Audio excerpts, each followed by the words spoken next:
আসসালামু আলাইকুম, সবাই কেমন আছেন? আশা করি ভালো আছেন। আজকে তৈরি করব চিংড়ি মাছ দিয়ে কলার থোড় বা মুসা। চলুন রেসিপিতে চলে যাই। 2টা কলার থোড় নিয়ে নিলাম। আজকের আবহাওয়াটা খুব সুন্দর ছিল। কলার থোড়ে চিংড়ি মাছ দিব, তাই চিংড়ি মাছগুলো বেছে নিলাম। এখন কলার থোড়গুলো কেটে কুচি কুচি করে নিব।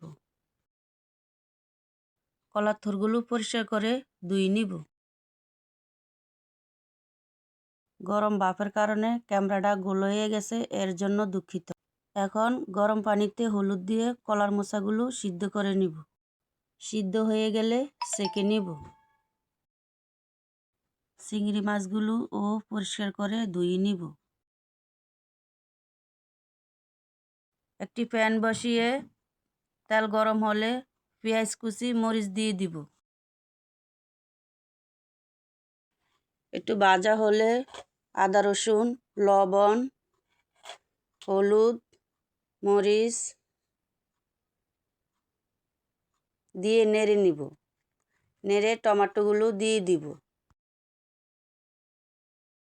একটু নাড়াচাড়া করে চিংড়ি মাছগুলো দিয়ে অল্প পরিমাণ মতন পানি দিয়ে দিলাম।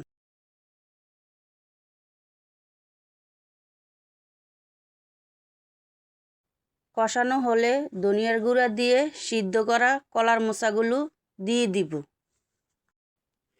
দিয়ে ভালো করে সব কিছু একসাথে নেড়ে চেড়ে নিলাম।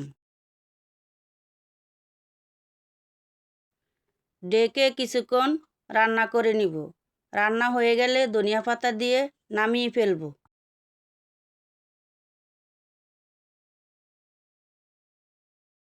তৈরি হয়ে গেল আমার মজাদার চিংড়ি মাছ দিয়ে কলার মোচা। ভিডিওটি দেখার জন্য সবাইকে ধন্যবাদ।